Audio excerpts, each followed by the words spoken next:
il y a parfois, il faut savoir s'arrêter, hein, comme on dit. Parfois, quand tu sais que tu vas trop loin, tu te remets en question et t'abandonnes. C'est peut-être la morale que j'aurais dû en tirer avec la vidéo sur Yato. Mais qu'est-ce que vous voulez, hein? J'adore me mettre les gens à dos.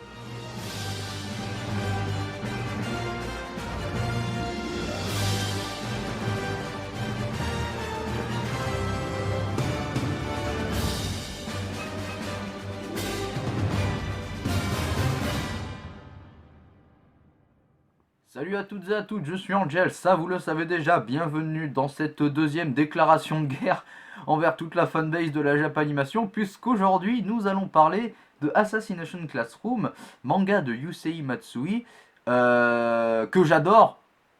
Oui, j'adore. Vous pensiez sérieusement que j'allais dire ouais, ce truc c'est de la merde, y a pas d'histoire, les persos c'est de la merde, alors que c'est complètement tout le contraire. Il y a un putain de scénario et les personnages, bordel de merde, c'est probablement la plus grosse qualité de cette œuvre.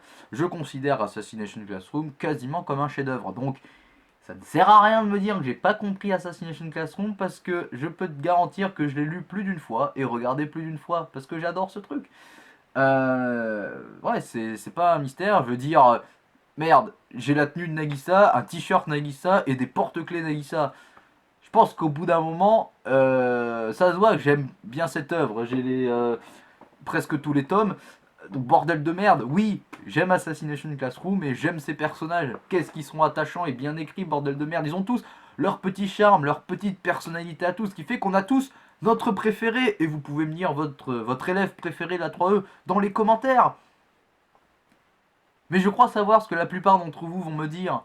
Vous allez me citer ce personnage arrivé dans l'épisode 2 ou 3 de la série, je sais plus, bref, avec sa belle chevelure rouge sang et ses yeux dorés, celui, le premier élève à avoir réussi à blesser Koro Sensei, le poulpe qui se déplace à Mach 20, hein, qui met en PLS Sonic et Flèche des Indestructibles. Oui, vous allez me dire que votre personnage préféré, c'est Karma Akabane, le fameux Karma Akabane, dont les parents aiment bien l'Inde et qui adore les laits à la fraise et qui dans un des épisodes jouait à la DS et il jouait à One Piece. Mais bon, ça c'est pas un détail, on s'en bat les couilles. Vous allez me dire ce personnage-là, et moi je suis là pour vous remettre les pieds sur terre. Moi j'arrive avec la réalité en face.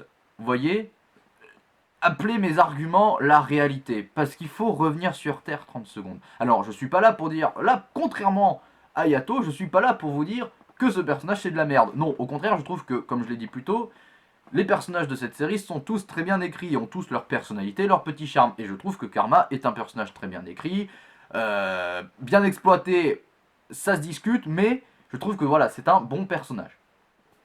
Ce que je suis venu remettre au plat, au clair, c'est justement ce qui est écrit dans le titre de cette vidéo.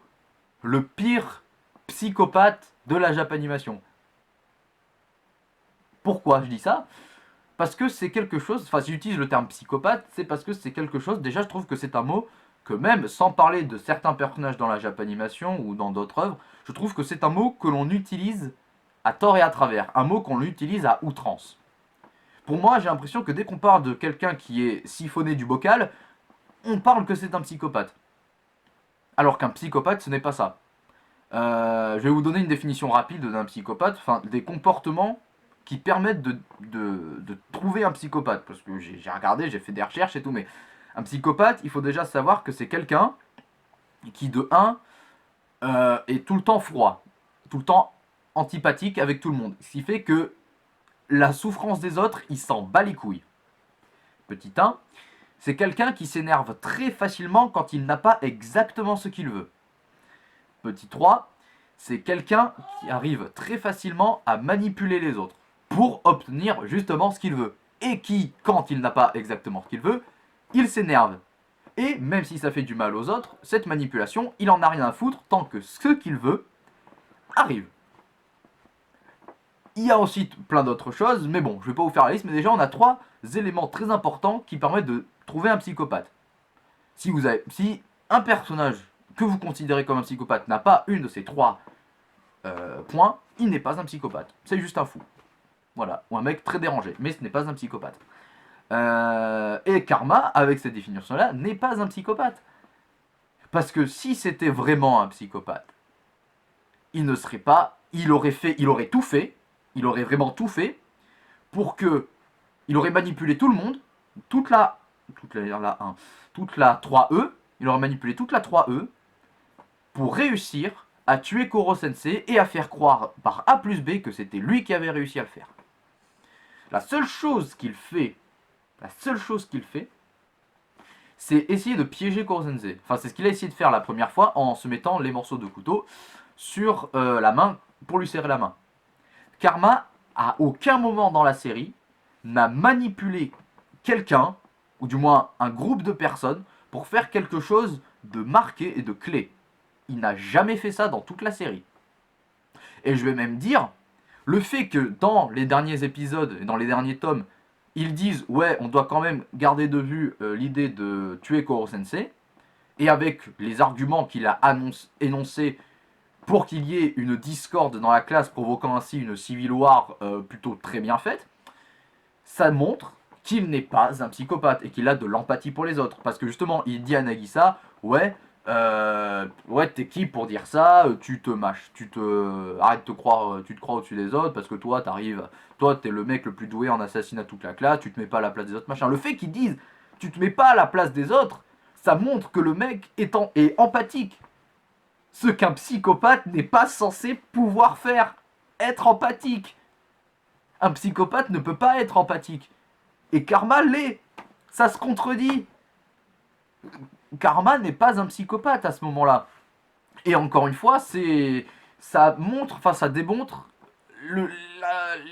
les gens, ils n'utilisent pas les bons termes.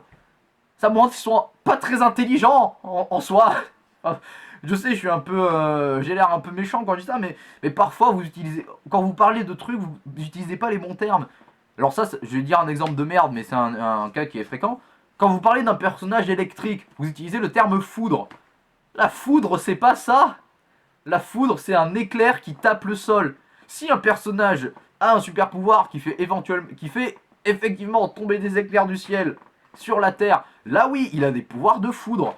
Mais s'il balance juste des décharges électriques ou qu'il a les cheveux qui deviennent électriques, non, c'est pas de la foudre. Alors, après, je peux être dédaigneux, peut être la métaphore, il fait une attaque depuis. Genre, il se met dans le ciel, il fait une attaque depuis le sol, il envoie un éclair, oui, là, ça peut être de la foudre, parce que bon, ça part de haut, ça tape le bas. Là, ok. Mais sinon, quand c'est en général un gars qui lance des éclairs, il fait pas de la foudre, il génère de l'électricité. Voilà, les bons termes. Comme le gars, il dit, ouais, il contrôle le feu pour parler de l'idée qu'il manipule le feu. Et voilà, il manipule le feu. Il génère des flammes qu'il peut manipuler à sa guise. Il contrôle pas le feu en général. Parce que le feu qui sort de lui, parfois il peut pas le faire. Enfin, si, sauf si c'est un personnage qui peut faire ça. Mais en a quel cas, genre tout ce qui est Ace et Natsu, tout ça, ils ne contrôlent pas le feu, ils contrôlent leur feu, leur propre flamme, qu'ils génèrent. Enfin bref. Mais pour revenir sur Karma, le fait qu'il soit capable de ressentir de l'empathie et qu'il soit capable presque de pleurer quand Koro Sensei meurt, oh, spoilers de ouf, ça montre qu'il n'est pas un psychopathe. Et que s'il avait perdu contre Nagisa dans la Civil War, il aurait tabassé toutes les personnes qui étaient dans son équipe. Parce que ce que Karma voulait, c'était gagner. Et quand un psychopathe s'énerve, je rappelle que c'est parce qu'il n'a pas souvent ce qu'il veut. Il s'énerve très facilement. Et ce qu'il aurait fait, c'est qu'il aurait fait tout un putain de plan pour que lui, il en branle pas une et que ce soit tous les autres de son équipe qui fassent le sale boulot. Ce qu'il n'a pas fait. C'est QFD. Voilà. Il n'a pas manipulé les gens pour gagner. Il a eu de l'empathie pour les élèves qui n'arrivaient pas à tuer Koro Sensei. Il a presque pleuré quand Koro Sensei est mort. Il n'a jamais manipulé les élèves pour pouvoir le tuer, tout ça. Bref, je crois que je l'ai déjà dit, je me répète. Donc, par A plus B, Karma n'est pas un psychopathe. Et si c'est un psychopathe, c'est le pire psychopathe de toute la Japanimation et de toute fiction confondue. Ouais, j'ai l'air vachement obvious quand je dis ça, mais quand je vois des descriptions, genre fait oh c'est trop un psychopathe, je l'adore, oh il est trop beau, machin et tout.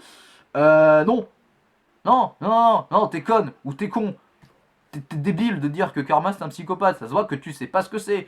Ah, parce que tu crois que parce qu'il fait un sourire carnassier, des gros yeux, machin, c'est un dingue, c'est un psychopathe.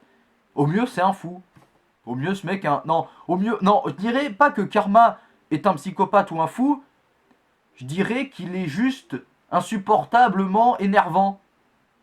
Genre que c'est un gamin, bah, vraiment, parce que Karma c'est un troisième, il est en troisième, je rappelle. Karma c'est un troisième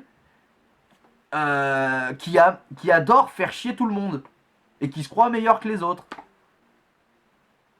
Voilà, c'est le mec qui réussit tout sans se forcer. Euh, il, il se croit meilleur que les autres pour ça. C'est une petite merde. Voilà, au mieux, Karma est une petite merde. Un petit prétentieux qui se croit meilleur que les autres. Un prétentieux, arrogant et compétent. Voilà. Parce que oui, aussi, ça, si les gens disent ça, c'est parce que parfois la mise en scène du manga, et de l'anime principalement, le montre comme quelqu'un qui est, comment dire, très siphonné. Après, c'est l'impression que ça veut donner. Genre, si tu penses que ça, bah, la mise en scène, elle a plutôt bien fonctionné, le dessin a plutôt bien fonctionné. Mais, faut pas exagérer non plus. Genre, montrer que le mec est fort avec ses paroles et ce qu'il dit, bah, je suis désolé, jamais, jamais, au grand jamais, Karma, je me rappelle de la scène, celle qu'on va tous me citer, mais la scène où Karma dit ouais, j'aimerais bien voir ce que ça fait de buter un prof. Je peux vous garantir, je vous donne tout ce que vous voulez, que en fait, s'il avait vraiment buté un prof, il se serait retrouvé dans l'asile psychiatrique le plus proche, genre à ressasser en boucle la connerie qu'il a faite. Genre un peu comme tous les gens qui ont aimé Birds of Prey, tu vois, genre ils sont tous devenus fous, et ils repassent en boucle dans leur tête la connerie qu'ils ont eue d'avoir aimé ce truc. Bref, je m'égare. C'est ça la subtilité du personnage, en fait. Ouais. Bon, enfin bref. Sur ce, on a débunké un mythe. On est les mythbusters sur cette chaîne. Oui, Karma n'est pas un psychopathe, et si c'est un psychopathe, c'est le pire psychopathe de la Japanimation. Donc ouais, on va mettre un titre bien putassier et faux. Karma, le pire psychopathe de la Japanimation.